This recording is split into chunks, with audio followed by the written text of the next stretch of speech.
Hello friends, आप देख रहे हैं अपने YouTube channel online study point में। दोस्तों मैं आजाद चौहान आप सभी का बहुत बहुत स्वागत करता हूं। दोस्तों चैनल पर नए हैं तो चैनल को सब्सक्राइब करिए और बेल आइकन को प्रेस करिए ताकि जब भी मैं कोई वीडियो अपलोड करूं तो नोटिफिकेशन आपको मिल जाए। दोस्तों आज हम बात करेंगे पर्यावरण का मॉक टेस्ट देखेंगे दोस्तों, ठीक है, जो बहुत ही इंपॉर्टेंट क्वेश्चन इसमें शामिल किए गए हैं। प्यारे साथियों, क्वेश्चन स्टार्ट करने से पहले पेपर और पेन लेके बैठना दोस्तों। टॉप 30 क्वेश्चन शामिल किए गए हैं, इसमें से आप कितने सही करते हैं जरूर कमेंट करके बताना दोस्तों, ठीक है। कल खाली हाथ मत बैठिएगा प्यारे साथियों, वीडियो अंत तक देखिएगा, क्योंकि आपको पता है कि आधा देखने से अच्छा है कि आप अभी छोड़ दीजिए, क्योंकि अधूरा ज्ञान कभी काम नहीं आता है दोस्तों। इसलिए मैं बोल रहा हूँ कि वीडियो अंत तक देखिएगा, क्वेश्चन यहाँ से आपके एग्जाम में बनेंगे ही बनेंगे प्यारे साथियों, ठीक है। चलिए क्वेश्चन स्टार्ट करते हैं। पहला प्रश्न रहा दोस्तों आपके स्क्रीन पे कि इकोलॉजी जिसे पारिस्थितिकी शब्द को देने वाले थे, इकोलॉजी शब्द को कौन देने वाले थे या किसने प्रयोग किया था। आपके सामने 4 ऑप्शन है।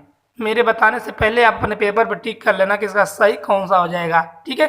Option A E Haeckel, option B O P Mishra, option C ओम और ऑप्शन डी रीटर। तो इकोलॉजी शब्द को देने वाले कौन वैज्ञानिक थे, तो दोस्तों सही आंसर नोट कर लेना, ई हैकल थे।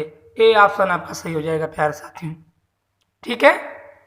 ऐसे ही दोस्तों बहुत ही महत्वपूर्ण क्वेश्चन शामिल किए गए हैं। क्या इस बार आने वाले टेट के एग्जाम में जितने भी मेरे भाई बहन शिक्षक भर्ती की तैयारी कर रहे हैं उनका सिलेक्शन होना चाहिए, यही मेरा मुख्य उद्देश्य है दोस्तों। ऐसे ऐसे क्वेश्चन करा दूंगा प्यारे साथियों कि एक भी उससे बाहर क्वेश्चन नहीं पूछेगा। चलिए दूसरा प्रश्न देखते हैं, नोट करते हुए चलना दोस्तों। आप 4 ऑप्शन नहीं नोट करना है, बस क्वेश्चन लिख लेना, क्वेश्चन को डायरेक्ट आंसर लिख लेना। चलिए दूसरा प्रश्न रहा कि समुद्री पायतंत्र के किस वर्ग में जैव निम्नीकरण का कार्य सर्वाधिक होता है। तो समुद्री पायतंत्र के किस वर्ग में, दोस्तों वर्ग में पूछ रहा है कि जैव निम्नीकरण का कार्य सर्वाधिक होता है, तो किसमें होता है। ऑप्शन ए जूप्लैंक्टन में, ऑप्शन बी फाइटोप्लैंक्टन में, ऑप्शन सी मछली में और ऑप्शन डी समुद्री पक्षी में। तो सही आंसर क्या हो जाएगा, सही आंसर नोट कर लेना प्यारे साथियों, फाइटोप्लैंक्टन में, ठीक है। बी ऑप्शन आपका सही हो जाएगा, ठीक है। चलिए अगला प्रश्न रहा दोस्तों। अगला प्रश्न आपकी स्क्रीन पे रहा कि वह स्थान जहाँ छोटे जंतु जैसे दीमक, मक्खी, केंचुए आदि उनके स्वभाव के अनुसार पाले जाते हैं, दोस्तों उसे कहाँ क्या कहते हैं। तो ऑप्शन ए जल जीवशाला कहते हैं, ऑप्शन बी संग्रहालय कहते हैं, ऑप्शन सी टेरेरियम कहते हैं और ऑप्शन डी वन कहते हैं। तो दोस्तों दीमक, मक्खी, केचुए आदि जहाँ पाले जाते हैं उसे क्या कहते हैं, सही आंसर नोट कर लेना दोस्तों, टेरेरियम कहते हैं। क्या कहते हैं, टेरेरियम कहते हैं। सी ऑप्शन आपका सही हो जाएगा प्यारे साथियों। चले अगला प्रश्न, चले भाई बहनों, आइए अगला प्रश्न आपकी स्क्रीन पे रहा, बहुत महत्वपूर्ण, वेरी मोस्ट इंपॉर्टेंट क्वेश्चन है प्यारे साथियों। चलिए कि पारितंत्र का गति के हृदय कहलाता है सॉरी, चलिए बताइए कि पारतंत्र का गति हृदय कहलाता है। ऑप्शन ए उत्पादक व ऊर्जा, ऑप्शन बी उपभोक्ता व खनिज चक्र, ऑप्शन सी उत्पादक व खनिज चक्र और ऑप्शन डी ऊर्जा प्रवाह व खनिज चक्र। तो दोस्तों कौन सा सही हो जाएगा, कौन सा सही हो जाएगा, तो दोस्तों सही हो जाएगा ऊर्जा प्रवाह व खनिज चक्र, डी ऑप्शन सही हो जाएगा प्यारे साथियों आपका। दोस्तों जितने भी क्वेश्चन करा रहा हूँ दोस्तों बहुत महत्वपूर्ण है, वेरी मोस्ट इंपॉर्टेंट है प्यारे साथियों, इस बार एग्जाम में आपसे पूछे जाएंगे, तो इग्नोर मत करना किसी भी प्रश्न को। चलिए प्रश्न नोट करना कि जीवाणु एक्टोनोमाइसीज व कवक को कहते हैं। जब भी पूछे एग्जाम में कि जीवाणु एक्टिनोमाइसीज व कवक को क्या कहते हैं, तो दोस्तों आपके सामने 4 ऑप्शन है। क्या कहते हैं, ऑप्शन ए भक्षपोषी, ऑप्शन बी उपभोक्ता, ऑप्शन सी अपघटक और ऑप्शन डी प्राथमिक उपभोक्ता। क्या कहते हैं दोस्तों, सही आंसर नोट कर लेना, इन्हें प्राथमिक उपभोक्ता कहते हैं, डी ऑप्शन सही हो जाएगा, ठीक है। अगला प्रश्न चलिए अगला प्रश्न रहा, अपघटक किस पोषक स्तर के जीव हैं। तो किस पोषक स्तर के दोस्तों जीव पूछ रहा है। तो ऑप्शन ए पोषक स्तर 5, पोषक स्तर 2, पोषक स्तर 3 और पोषक स्तर 4। तो अपघटक किस पोषक स्तर के जीव हैं? सही आंसर दोस्तों लिख लेना, सही आंसर हो जाएगा पोषक स्तर 4 के हैं। डी ऑप्शन आपका सही हो जाएगा प्यारे साथियों। चलिए अगला प्रश्न देखेंगे दोस्तों। अगला प्रश्न आपकी स्क्रीन पर रहा कि पारितंत्र में अजैविक व जैविक घटकों के मध्य की योजना कड़ी है। कौन सी कड़ी दोस्तों पूछ रहा है? पारितंत्र में अजैविक और जैविक घटकों के मध्य की जो योजना है कौन सी कड़ी है? ऑप्शन ए अस्थायी अवस्था, ऑप्शन बी खाद्य जाल, ऑप्शन सी जैव संरचना और ऑप्शन डी उपयुक्त सभी। तो सही आंसर क्या हो जाएगा प्यारे साथियों? सही आंसर हो जाएगा जैव संरचना हो जाएगा। सी ऑप्शन सही हो जाएगा प्यारे साथियों। अगला प्रश्न चलेंगे। अगला प्रश्न दोस्तों वीडियो थोड़ा तेज चलते हैं ताकि कम समय में अच्छी चीज़ों का ज्ञान हो जाए। ठीक है, कम समय में ज़्यादा चीज पढ़ेंगे दोस्तों हम। चलिए 7वां प्रश्न रहा, सूर्य प्रकाश में उगने वाले पादपों को क्या कहते हैं? क्वेश्चन को अच्छे से समझना। सूर्य प्रकाश में उगने वाले पादपों की बात हो रही है तो क्या कहते हैं? ऑप्शन ए आत्पोद्भिद कहते हैं, ऑप्शन सी छायारागी कहते हैं, ऑप्शन सी मरुद्भिद कहते हैं और ऑप्शन डी उपयुक्त सभी कहते हैं। तो सूर्य प्रकाश में उगने वाले पादपों को क्या कहते हैं? सही आंसर दोस्तों क्या हो जाएगा? आत्पोद्भिद कहते हैं, आत्पोद्भिद कहते हैं दोस्तों। ए ऑप्शन आपका सही हो जाएगा प्यारे साथियों। जब भी एग्जाम में पूछे गलत नहीं करना है, आत्पोद्भिद को ही आंसर में टिक करना है। चलिए अगला प्रश्न देखते हैं। अगला प्रश्न आपकी स्क्रीन पर है दोस्तों कि अधिक वर्षा वाले उष्ण क्षेत्रों में भारी वर्षा होती है, अतः वन क्या कहलाते हैं? यहाँ के वन क्या कहलाते हैं दोस्तों? पहले क्वेश्चन समझिए कि अधिक वर्षा वाले उष्ण क्षेत्रों में भारी वर्षा होती है तो वहाँ के वन क्या कहलाते हैं? तो दोस्तों ऑप्शन ए सदाहरित वन कहे जाते हैं, ऑप्शन बी दृढ़पर्णी वन कहे जाते हैं, ऑप्शन सी घास के वन कहे जाते हैं और ऑप्शन डी रेगिस्तान कहे जाते हैं। तो कौन सा सही हो जाएगा? सही हो जाएगा दोस्तों, सही हो जाएगा। आपका आंसर ठीक कर लेना। सदा क्या हो जाएगा दोस्तों? सदा हरित वन कहते हैं। ठीक है, ये ऑप्शन सही हो जाएगा प्यारे साथियों। अगला प्रश्न चले, आइए अगला प्रश्न आपकी स्क्रीन पर है। ठीक है, अच्छे से क्वेश्चन को नोट करते चलना दोस्तों और एग्जाम से पहले रिवीजन करके जाना, क्योंकि इस बार आपका सिलेक्शन है मेरा मुख्य प्रयास से। ठीक है, मेरा मुख्य प्रयास इस बार आपका सिलेक्शन है प्यारे साथियों। चलिए प्रश्न देखते हैं कि उन क्षेत्रों में जहां ग्रीष्म में भारी परंतु शरद ऋतु में कम वर्षा होती है वहां के वन को क्या कहते हैं? दोस्तों जहां ग्रीष्म ऋतु में भारी वर्षा परंतु शरद ऋतु में कम वर्षा होती है वहां जो वन उगते हैं उन्हें क्या कहते हैं? ऑप्शन ए सदाहरित वन, ऑप्शन बी दृढ़पर्णी वन, ऑप्शन सी घास वन और ऑप्शन डी रेगिस्तान। तो क्या कहते हैं दोस्तों? सही आंसर नोट कर लेना दोस्तों, घास के वन कहते हैं। ठीक है, सी ऑप्शन सही हो जाएगा प्यारे साथियों। ठीक है ना, नोट करते हुए चलिए क्वेश्चन चलना भाइयों, जरूर लास्ट में कमेंट करके बताइएगा 30 में से आपका कितना सही हुआ है। चलिए प्रश्न देखते हैं कि बृहद जलाशयों में अधिकतम तापमान होता है। ऑप्शन ए ऊपरी स्तर में, ऑप्शन बी तल स्तर में, ऑप्शन सी मध्य स्तर में और ऑप्शन डी उपरोक्त सभी में। तो बृहद जलाशयों में अधिकतम तापमान कहाँ होता है दोस्तों? तो कहाँ होता है? ऊपरी स्तर में अधिकतम तापमान होता है और नीचे क्या होगा? निचले स्तर में पूछे तो कम होगा। ठीक है, चलें दोस्तों इसका सही आंसर ये हो जाएगा। अगला चलते हैं। अगला प्रश्न आपकी स्क्रीन पर है दोस्तों कि वे मृदाएं जिनमें विभिन्न पोषक विलयों की इष्टतम सांद्रता पाई जाती है उसे क्या कहते हैं? ऑप्शन ए सुपोषी कहते हैं, ऑप्शन बी कुपोषी कहते हैं, ऑप्शन सी दोमट कहते हैं और ऑप्शन डी लेटेराइट कहते हैं। तो सही आंसर क्या आ जाएगा दोस्तों? सही आंसर आप नोट कर लेना प्यारे साथियों कि सुपोषी कहते हैं। क्या कहते हैं? सुपोषी कहते हैं। ए ऑप्शन आपका सही हो जाएगा। ठीक है दोस्तों, अंत तक देखना, वीडियो बहुत ही महत्वपूर्ण होने वाली है प्यारे साथियों। क्वेश्चन यहाँ से आपके एग्जाम में बनने ही बनने वाले हैं, ऐसा नहीं है कि क्वेश्चन नहीं बनेंगे। समझिए यहाँ से क्वेश्चन आपके 100% बनेंगे। ठीक है, चलिए जितने मॉक टेस्ट कराएंगे प्यारे साथियों ना उससे एक भी क्वेश्चन बाहर नहीं पूछे जाएंगे। बस आप अच्छे से मन लगा के तैयारी करिए, सिलेक्शन आपका आपके हाथ में होगा दोस्तों।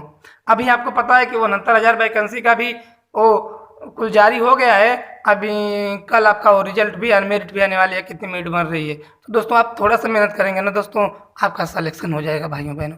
जितने भी मेरे भाई बहन शिक्षक भर्ती की तैयारी कर रहे हैं उनका सिलेक्शन ही मेरा मुख्य प्रयास है। चलिए प्रश्न देखते हैं दोस्तों कि मृदा में उपस्थित अपक्षयित होते कार्बनिक पदार्थों को क्या कहते हैं? तो दोस्तों मृदा में उपस्थित अपक्षयित होते कार्बनिक पदार्थों को क्या कहते हैं? ऑप्शन ए ह्यूमस कहते हैं, ऑप्शन बी ह्यूमस सम्मिश्र कहते हैं, ऑप्शन सी डफ कहते हैं और ऑप्शन डी करकट कहते हैं। सही आंसर क्या हो जाएगा? सही आंसर नोट कर लेना प्यारे साथियों, ह्यूमस कहते हैं। ए ऑप्शन सही हो जाएगा दोस्तों। ठीक है, अगला प्रश्न चले। आइए अगला प्रश्न आपकी स्क्रीन पे कि नाइट्रोजन यौगिकरण करने वाला जीवाणु कौन है? ऑप्शन ए हो जाएगा ओसिलोटोरिया और ऑप्शन बी हो जाएगा प्यारे साथियों क्या हो जाएगा? टाइलोपोथ्रिक्स, ऑप्शन सी हो जाएगा एनाबिना और ऑप्शन डी हो जाएगा एजोटोबैक्टर हो जाएगा। सही आंसर क्या हो जाएगा प्यारे साथियों?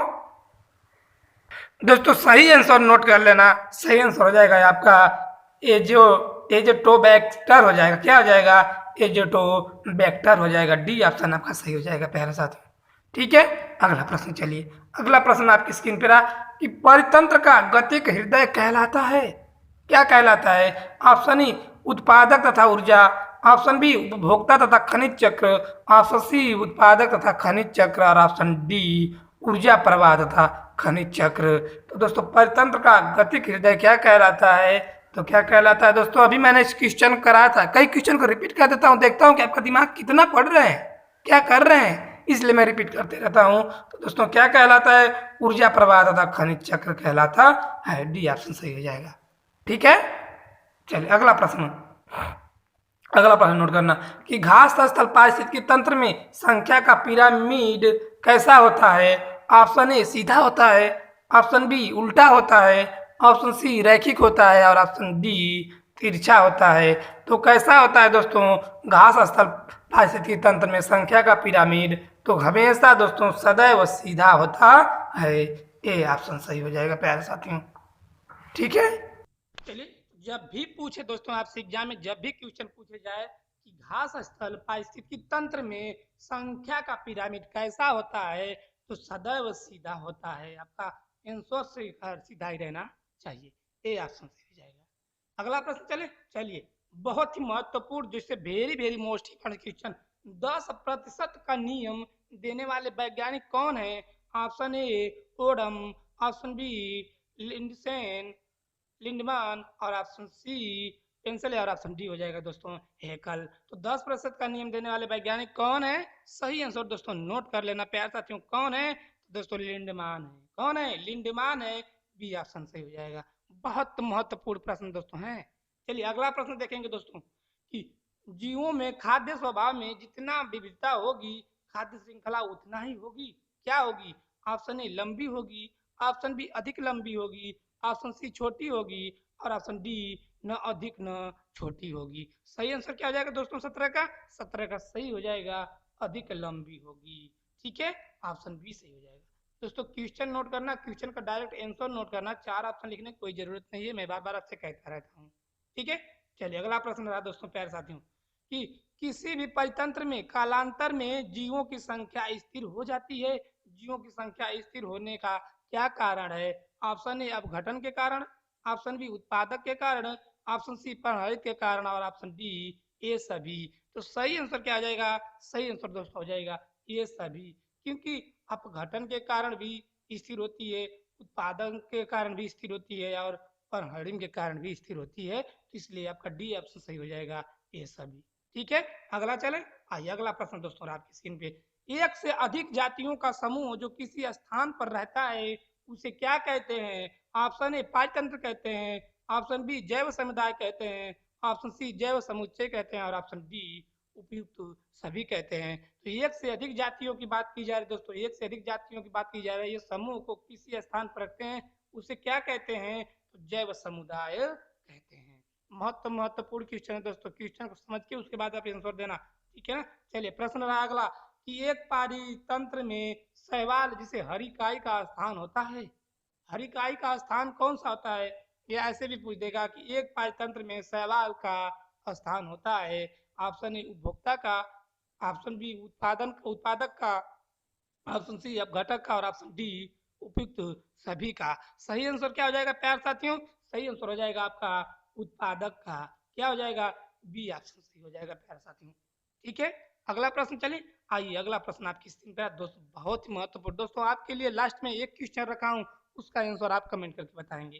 ठीक है, चलिए प्रश्न रहा कि पारितंत्र में बाज का स्थान है, कौन सा स्थान है? ऑप्शन ए उपभोक्ता का, ऑप्शन बी प्रथम श्रेणी के उपभोक्ता का, ऑप्शन सी सर्वोच्च उपभोक्ता का और ऑप्शन डी उपरोक्त में से कोई नहीं। तो दोस्तों पारितंत्र में बाज का क्या स्थान है? तो सर्वोच्च उपभोक्ता का स्थान है। सी ऑप्शन आपका सही हो जाएगा प्यारे साथियों। चलिए अगला क्वेश्चन, जितने भी क्वेश्चन दोस्तों वेरी वेरी मोस्ट इंपॉर्टेंट शामिल किए गए हैं। चलिए प्रश्न रहा कि पारितंत्र में मानव है, वेरी वेरी मोस्ट इंपॉर्टेंट प्यारे साथियों। पारितंत्र में मानव है क्या है? ऑप्शन ए सर्वाहारी है, ऑप्शन बी मांसाहारी है, ऑप्शन सी शाकाहारी है और ऑप्शन डी हो जाएगा प्यारे साथियों, क्या हो जाएगा? अपघटक है। सही आंसर क्या हो जाएगा दोस्तों? सही आंसर हो जाएगा ऑप्शन ए हो जाएगा सर्वाहारी हो जाएगा। ठीक है, क्या हो जाएगा? सर्वाहारी। चलिए अगला, आइए अगला प्रश्न देखेंगे दोस्तों। जितने भी क्वेश्चन है ना, आप अच्छे से नोट करते हुए चलना, क्योंकि इस बार जितने भी मेरे भाई बहन है आने वाले टेट के एग्जाम उनका सिलेक्शन होना चाहिए। चलिए, पोषक की दृष्टि से अपघटक होते हैं। ऑप्शन ए स्वपोषी, ऑप्शन बी परपोषी, ऑप्शन सी मृत मृत मृतपोषी जीव और ऑप्शन डी ये सभी। तो पोषक की दृष्टि से अपघटक कौन होते हैं दोस्तों? तो मृतोपजीवित होते हैं। क्या होते हैं दोस्तों? मृतोपजीवित होते हैं। सॉरी मिस्टेक के लिए। ठीक है फ्रेंड्स, चले अगला। आइए अगला क्वेश्चन आपकी स्क्रीन पे रहा कि घरों में साज सज्जा की सामग्री में रखे गए कृत्रिम परितंत्र को कहते हैं, क्या कहते हैं? ऑप्शन ए हर्बेरियम कहते हैं, ऑप्शन बी एक्वेरियम कहते हैं, ऑप्शन सी हाइड्रोपोनिक्स कहते हैं और ऑप्शन डी उपयुक्त सभी। तो घरों में साज सज्जा की सामग्री जो रखे होते हैं उसे क्या कहते हैं दोस्तों कृत्रिम परितंत्र में? तो उसे इक्वेरियम कहते हैं। ठीक है, बी ऑप्शन सही हो जाएगा प्यारे साथियों। ठीक है ना, अगला चले। आइए दोस्तों अगला क्वेश्चन आपकी स्क्रीन पर कि पर्यावरण में अवांछनीय परिवर्तन करने से कौन सा संकट उत्पन्न होने लगता है? कौन सा उत्पन्न होने लगता है? ऑप्शन ए पारितंत्र संकट, ऑप्शन बी पारिस्थितिकी संकट, ऑप्शन सी जैव विलुप्ति संकट और ऑप्शन डी मानव संकट। तो पर्यावरण में अवांछनीय परिवर्तन करने से कौन सा संकट उत्पन्न होता है प्यारे साथियों? तो पारिस्थितिकी संकट उत्पन्न होता है। बी ऑप्शन आपका सही हो जाएगा। क्वेश्चन को नोट करते हुए चलना भाइयों बहनों, क्योंकि जितने भी क्वेश्चन है एग्जाम में क्वेश्चन बनेंगे ही बनेंगे दोस्तों। मैं बार बार कहता हूँ जितने प्रैक्टिस सेट मॉक टेस्ट करा दूंगा दोस्तों, वहां से एक भी क्वेश्चन बाहर से नहीं पूछे जाएंगे। चलिए प्रश्न देखते हैं। जीवाणु एक्टिनोमाइसीज तथा कवक को क्या कहते हैं? अभी मैंने बताया था, इसकी चर्चा की थी। क्या कहते हैं? ऑप्शन ए पचपोषी, ऑप्शन बी उपभोक्ता, ऑप्शन सी अपघटक और ऑप्शन डी द्वितीय उपभोक्ता। तो जीवाणु एक्टिनोमाइसीज तथा कवक को क्या कहते हैं? क्या कहते हैं? तो आप घटक कहते हैं दोस्तों। मैं बार बार कह रहा हूँ, कई क्वेश्चन को रिपीट करते रहता हूँ, देखता हूँ कि आप कितना पढ़ रहे हैं, कितना दिमाग में बैठ रहा है आपके, कि बा केवल कथा सुन रहे हैं, एक कान से सुन रहे हैं, एक कान से निकाल दे रहे हैं। ठीक है, तो ऐसा मत करना दोस्तों कि एक कान से सुने और एक कान से तुरंत निकाल दें। ठीक है ना, चलिए प्रश्न रहा कि एक परितंत्र में कौन से दो घटक होते हैं? तो कौन से दो घटक होते हैं दोस्तों? आपके सामने ऑप्शन रहा। ऑप्शन ए पादप तथा प्राणी, ऑप्शन बी जीवी और अजीवी, ऑप्शन सी मछली तथा मेढक और ऑप्शन डी मेढक एवं शेर। सही आंसर क्या हो जाएगा? सही आंसर हो जाएगा दोस्तों जीवी और अजीवी। ठीक है, बी ऑप्शन सही हो जाएगा प्यारे साथियों। चलिए अगला। आइए अगला प्रश्न दोस्तों आपकी स्क्रीन पर कि प्रकृति में सर्प पादपों पर निर्भर कीटों को खाते हैं, यदि मोर सर्प को खाता हो तो मोर होगा, क्या होगा? ऑप्शन ए द्वितीय उपभोक्ता, ऑप्शन बी प्राथमिक उपभोक्ता, ऑप्शन सी पादपों का अंतिम अपघटक और ऑप्शन डी खाद्य स्तूप का शीर्ष उपभोक्ता। तो दोस्तों 29 का सही क्या हो जाएगा? सही दोस्तों नोट कर लेना है आप कि खाद्य स्तूप का शीर्ष उपभोक्ता होगा। क्वेश्चन अच्छे समझ में आया था कि नहीं आया था? जब भी पूछे कि प्रकृति में सर्प पादपों पर निर्भर कीटों को खाते हैं, जो सर्प होता है वह कीटों को खाते हैं, यदि सर्प को मोर खा जाता तो वह मोर क्या होगा? दोस्तों खाद्य स्तूप का शीर्ष उपभोक्ता होगा। ठीक है, आइए अगला प्रश्न और लास्ट प्रश्न दोस्तों। लास्ट में एक क्वेश्चन आपके लिए लिए गए हैं, उसका कमेंट आपको करना है। चलिए प्रश्न बताइएगा। मितपोषणी झील का उदाहरण है, मितपोषणी झील का उदाहरण कौन सा है? ऑप्शन ए कश्मीर की डल झील, ऑप्शन बी उड़ीसा की चिल्का झील, ऑप्शन सी राजस्थान की सांभर झील और ऑप्शन डी दक्षिण भारत की ऊटी झील। दोस्तों इस क्वेश्चन को इसमें शामिल करने का यही मेरा मकसद है कि आप जानते रहिए कि डल झील किस राज्य में पाई जाती है, तो कश्मीर में पाई जाती है। चिल्का झील पूछ दे किस राज्य में पाई जाती है, तो उड़ीसा में पाई जाती है। पूछ दे सांभर झील किस राज्य में पाई जाती है, तो राजस्थान में पाई जाती है। और पूछ दे ऊटी झील किस प्रदेश राज्य में पाई जाती है, तो दक्षिण भारत में पाई जाती है। फिलहाल क्वेश्चन देख लेते हैं। क्वेश्चन क्या कह रहा है कि मित्र पोषणीय झील का उदाहरण कौन सा है, तो कौन सा है दोस्तों, सही आंसर हो जाएगा राजस्थान की सांभर झील। सी ऑप्शन सही हो जाएगा। क्या हो जाएगा, राजस्थान की सांभर झील। दोस्तों एक क्वेश्चन आपके लिए है, नोट कर लेना और इसका आंसर कमेंट करना प्यारे साथियों, ठीक है। और हाँ, वीडियो कैसी लगी, सबसे पहले तो आपका 30 में से कितना सही हुआ जरूर कमेंट करके बताइएगा। वीडियो कैसी लगी ये भी बताना दोस्तों। अच्छी लगी लाइक करिए और अपने दोस्तों को शेयर करिए और चैनल को सब्सक्राइब कर लेना दोस्तों, ठीक है। क्योंकि आपका चैनल है, आप अपने परिवार से जुड़िए, आपका परिवार है प्यारे साथियों, ठीक है। क्योंकि इस चैनल पे बातें कम पढ़ाई ज्यादा होती हैं, कम समय में अच्छी चीजें पढ़ेंगे दोस्तों, जो हमें एग्जाम में जिनसे हमें कुछ लाभ हो, ठीक है। इस बार की एग्जाम आपको क्रैक करना ही करना है दोस्तों। मुझे आपसे कुछ नहीं चाहिए, जितना पढ़ाता हूँ उतना पढ़िए। इस बार के एग्जाम में आपका सिलेक्शन मेरा मुख्य प्रयास है प्यारे साथियों, ठीक है ना। तो चलें, मिलते हैं अगली वीडियो में। शिक्षा जय हिंद, वंदे मातरम प्यारे साथियों।